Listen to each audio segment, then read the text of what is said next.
Just like with the addition and subtraction one-step equations, I'm sure that you could do some of these in your head no problem. Like the first one, 8x equals 56. So think to yourself, 8 times what is 56? If you thought 7, you got it. Now, how to show that algebraically, because like I said, they're going to get more complex. Right now, these one-steps and even some two-step equations are easy to do mentally, but as they get more complex, we want to make sure that we know how to write down the steps correctly. So currently, when there is no operation being shown, it's really 8 times x, and I can rewrite that. So it's 8 times x is equal to 56.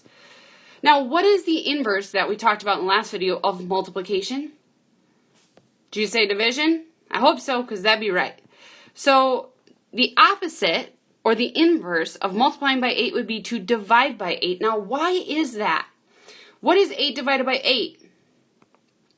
1, right? So we just have 1x left. 8 divided by 8 is 1x, or we can just write that as x. Now, what's 56 divided by 8? 7. So the value of x is 7, just like we computed mentally, but instead that's our work, how we would show that using our numbers and inverse operations. Okay, for the next one, we have 3 times a is 18, so the inverse of multiplying by 3 would be to divide by 3. Got to do it to both sides to keep those equations balanced. Now 3 divided by 3 is 1, right? So we have 1a, or just a, is equal to 18 divided by 3 is 6. All right, now let's go the other direction. I currently have a divided by 5 is equal to 12. Well, what's the inverse of dividing by 5? Hopefully you said multiply by 5. Got to do it to both sides. Now, again, we would have 5a, and I'm going to write this down. You don't have to do this every time, but I want to explain why and make sure you know where this is coming from. If I multiplied that left side, I'd have 5a over 5. Well, what's 5 divided by 5? Just 1, 1a, or we usually typically don't write that 1 and we just say a is equal to. 12 times 5 is 60. So that's where it's coming from. That's how we get rid of those numbers, because they actually end up being just 1. On this next one, we have g divided by 7, so I would multiply both sides by 7. Well, those 7s would simplify to 1, so I'm left with g, or 1g is equal to 7 times 7 is 49. Okay, hopefully you have a little bit of an idea of what we're doing. We're going to do some more practice problems. So if you feel really confident in how to do these, I would recommend you just pause the video as soon as I show you that next screen and try to do all 4 on your own. If you're still not quite sure, I will walk through a couple more with you. All right, for this first one, we have 3z is equal to 36. So I'm multiplying, right? The 3 times the z. So how do I get rid of multiplication? The inverse operation would be to divide by 3 to both sides. So z is equal to 36 divided by 3 is 12. All right, the next one, we have x divided by 3. So the inverse operation would be to multiply both sides by 3. 3 times 21 is 63. And we have that x isolated by itself on the right side of the equation. Ooh. These are a little more difficult. So you see that number out front, 3/5. It's a fraction now. We have not dealt with a fraction yet, but we're going to. So maybe you thought, well, I just divide both sides by 3/5.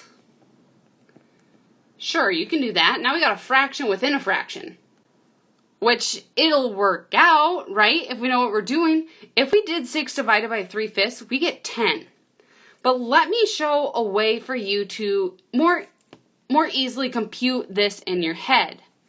So to get rid of a fraction, what we do is we multiply by its reciprocal. What do I mean by that? Do you guys know what a reciprocal is? A reciprocal is when we switch the numerator and the denominator of the fraction. So I'm multiplying by that fraction flipped around, the reciprocal, and I would have to do that to both sides.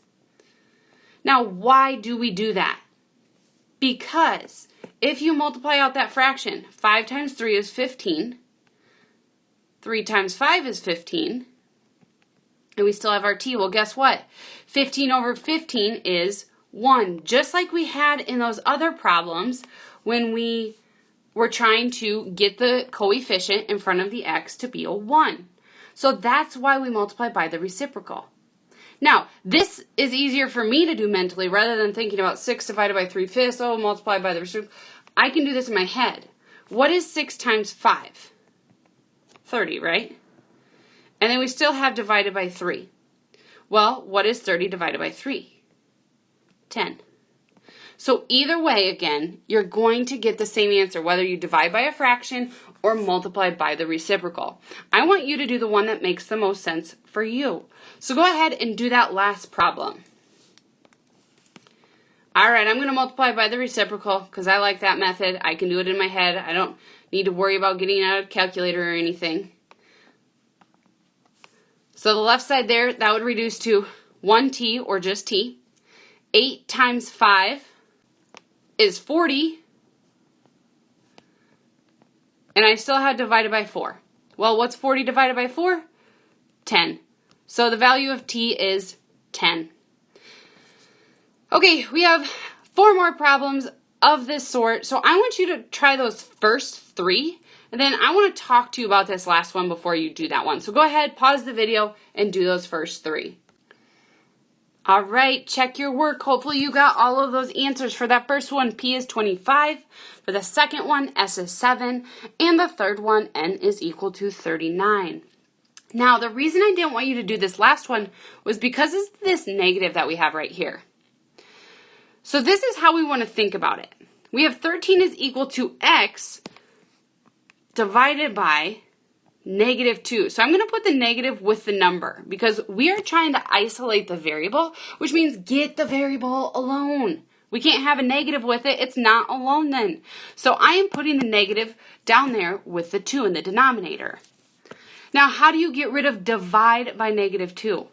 Well, the inverse would be multiply by what? Negative 2. We take that negative with us because a negative 2 divided by a negative 2 is a positive 1. That's how we get the number in front of the x to be 1. We have to take the negative with us. So then we just have x left, not negative x, just x. Now negative 2 times 13 is negative 26. All right, I can't leave you hanging on that. I got to give you just another example with some negatives to make you think a little bit more about how to do these.